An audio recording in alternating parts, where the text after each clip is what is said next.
የተወዳችሁ ውድ ቤተሰቦቻችን የአሮስ ሁለት ቤተሰቦች እንዴት አላችሁ? እንዴት ቆያችሁ? እንዴት ሰነበታችሁ? ሰላም እግዚአብሔር ባላችሁበት ቦታ ሁሉ ይብዛ። መረጃው ለመላው ዓለም እንዲዳረስ ላይክና ሼር ማድረጋችሁ ትብብራችሁን ማሳየታችሁ እንዳይዘነጋም። ደግሞ ዛሬም ያው ትኩስ ርዕሰ ጉዳይ ሆኖ የብፁዕ አቡነ ገብርኤል ጉዳይ ነው። የእሳቸውን ርዕሰ ጉዳይ በድጋሚ ይዘን መጥተናል።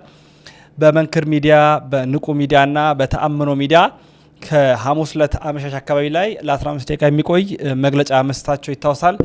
ከመግለጫቸው ላይ ደግሞ ጥያቄዎች ቀርበውላቸው እንደነበረ መንክር ሚዲያ በዘገባው ይዞት ነበረ እና ጥያቄውን አልቀበልም ብለው ተነስቶ ነበርና ያ የቀረበላቸው ጥያቄ ደግሞ በፍኖተ ጽድቅ አዳራሽ ብቻ ሳይሆን በሌሎች ቦታዎች ላይም ያስተማሩትን የስህተት ትምህርት ገሃድ ያወጣ ነበር እና ለዛ ጥያቄ መልስ እንዲሰጡ ቀርበውላቸው ጥያቄ ግን መመለስ ፍቃደኛ አልነበሩም እና ከዛ በኋላ የቋሚ ሲኖዶስ ውሳኔዎችንም አሁን ድረስ እየጠበቀን እንገኛለን። የተነገረ ነገር ባይኖርም ግን የቀረበላቸው ጥያቄ ምንድነው? ብፁዕ አባታችን ይህንን ሲናገሩ ፍኖተ ጽድቅ አዳራሽ ውስጥ አንድ የተደረገ ነገር አለ። ከብፁዕ አባታችን ስብከት በፊት በርካታ መምህራን መምህር ኢዮብ ይመኑ፣ መጋቢ ሃይማኖት መምህር ተስፋዬ ሞሲሳ፣ መጋቢ ሃይማኖት መምህር ምትኩ አበራን ጨምሮ የተለያዩ መምህራን፣ የተለያዩ ሰባኪያን፣ የተለያዩ ኮርስ የሚሰጡ አካላት በሙሉ ወደ ፍኖተ ጽድቅ አዳራሽ ሄደው አስተምረዋል፣ ሰብከዋል። ግን ያ ሁሉ ቪዲዮአቸው አልተለቀቀም። ስለ ነገረ ድኅነት፣ ስለ ቤዛነት፣ ስለ ክርስቶስ፣ ስለ እመቤታችን፣ ስለ ኦርቶዶክሳዊ አስተምህሮ፣ ስለ ኦርቶዶክሳዊ አስተሳሰብ ማይንድ ሴት በአጠቃላይ እነ መምህር ታደሰ ወርቁን ጨምሮ በርካቶች በፍኖተ ጽድቅ አዳራሽ ውስጥ አስተምረዋል። ያስተማሩት አስተምህሮ ግን አልተላለፈም። በልዩነት የብፁዕ አቡነ ገብርኤል ብቻ ለዛም የቤዛነቱ ጎልቶ እንዲጮህ የተደረገው ኦርቶዶክሳዊ የሆኑ እሳቤዎች እንዲተላለፉበት ስለማይፈለግ ነው። ፍኖተ ጽድቅ ጉዱ እየወጣ ነው። ስለዚህ ሁለት ቪዲዮ ነው ማሳያችሁ። የመጀመሪያው አቡነ ገብርኤል ከመግለጫ በኋላ ምንድነው ያደረጉት የሚለውንና የፍኖተ ጽድቅ አዳራሽ ጉዱስ ምንድነው? ስለዚህ እሱንና ሌሎች መምህራንን አስተምሮ ተከታትለን እንመለሳለን። ያስተላለፉት ይህንን ይቅርታ አልጠየቁበትም። ተመልካቾች ወይም ምዕመናን ወይም የቤተክርስቲያን ሊቃውንት በግልጽ እንዲያውቀው እንፈልጋለን። ሌላው ለብፁዕ አቡነ ገብርኤል ጥያቄ ልናቀርብላቸው የፈለግነው ኢየሱስ ክርስቶስን ስትሰብኩ ትገፋላችሁ፣ ቤቱ ገፊ ነው፣ ከዝሆን ጉልበት በላይ ከ20 ፈረስ ጉልበት በላይ አገልጋዮችን የሚገፋ ነው ብለዋልና ይህንን ምን ለማለት እንደፈለጉ ልንጠይቃቸው ጥያቄ አዘጋጅተን ነበር። ሊቀበሉን አልወደዱም።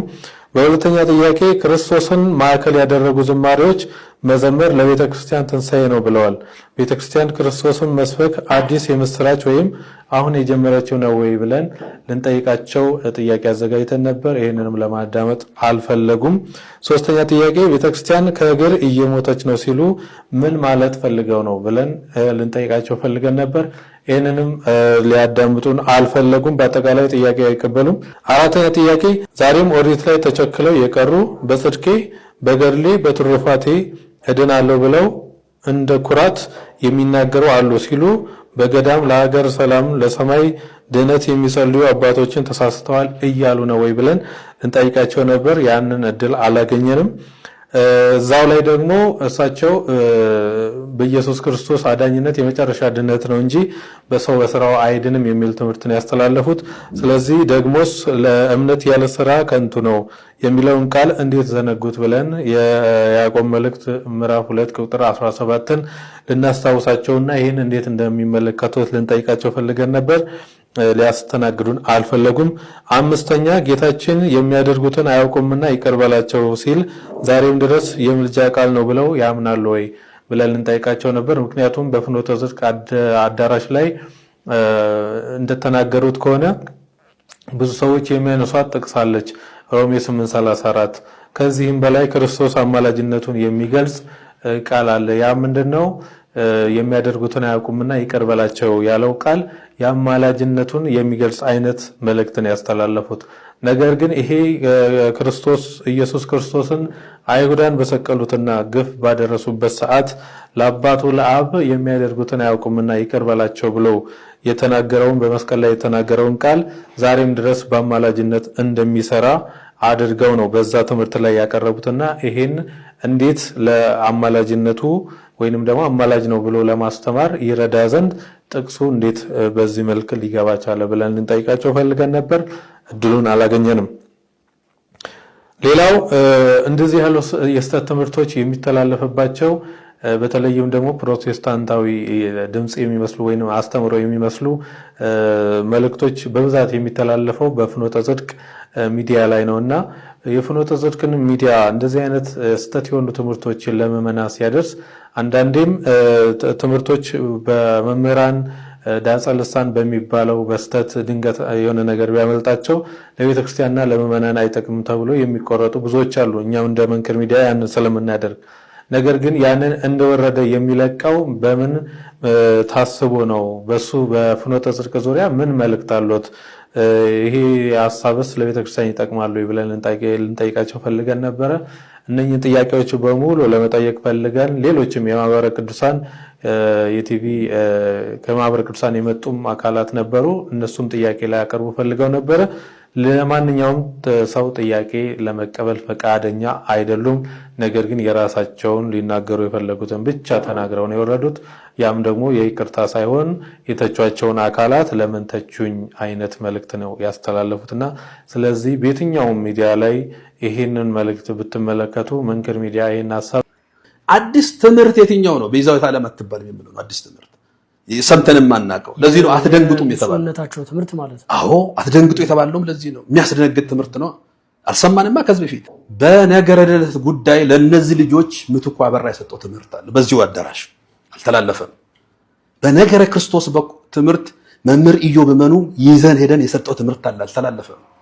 ኦርቶዶክሳዊ ማይንድ ሴት ዲያቆን ታደሰ ወርቁ ያስተማረው ትምህርት አለ። አልተላለፈም።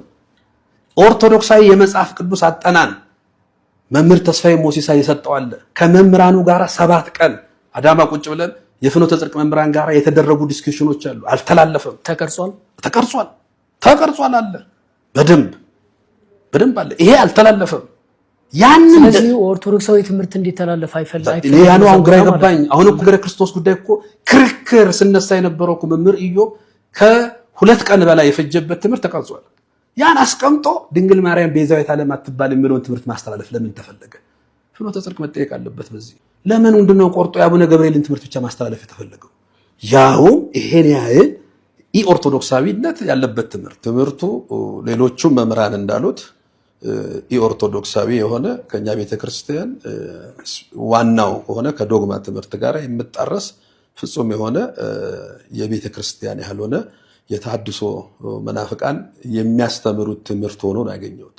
ብፁዕ አቡነ ገብርኤል ይህን ትምህርት ሲያስተምሩ የምር ተሳስተው ነው ወይስ ሆን ብለው ነው የታሰበበት ነገር? ትምህርቱ አብዛኛው ፓርት ስህተት ነው።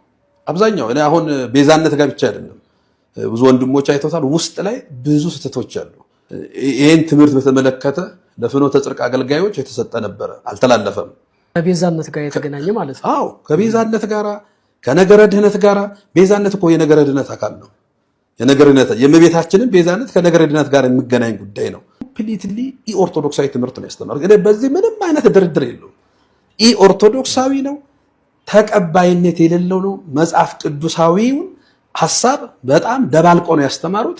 ይሄንን ብፁዕነታቸው እንግዲህ አሁን ሲኖዶሱ ሌላውም ሲያናገራቸው ቁጭ ብሎ ይዩትና ልክ ነኝ ካሉ ግን ልክ አይደሉም። ለዚህ ነው አምኖበት ነው ያስተማሩት፣ ተሳስተው ነው ብለውን እሳቸው ቢወስኑት ጥሩ ነው። እኛማ ሌሎቹም መምህራንማ ትምህርቱ ስህተት ነው ብለናል። አሁን እሳቸውን ኢንቴንሽናቸውን አይተ ከሆነ አትደንግጡ ብሏል። አትደንግጡ ምን ማለት ነው? ትምህርታቸው ሰው እንደሚረብሽ መመኑ እንደሚረብሽ ምን ማለት ነው? አትደንግጡ። በእኛ ቤተክርስቲያን እኮ የሚያስደነግጥ የነገረ ድህነት ትምህርት የለንም፣ ልብን የሚያሳርፍ እንጂ ሰበር ዜና አድርጎ አትደንግጡ ያሉበት ምክንያት ምንድን? ግን ትምህርቱ የ50 ደቂቃ ትምህርት እጅግ በጣም በሚገርም ሁኔታ ብዙ ስህተቶች አሉበት።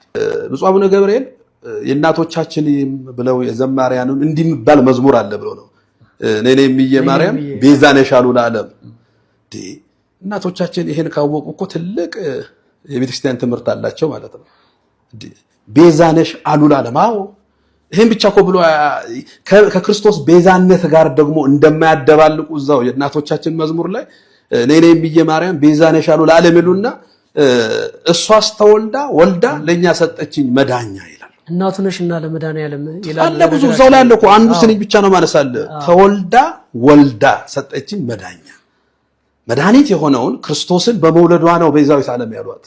አንዱ ምክንያት እሱ ነው እንጂ ሌላ የክርስቶስን ቤዛነት ለድንግል ማርያም ሰጥቶ የዘመረ ዘማሪ እኔ አላየሁ።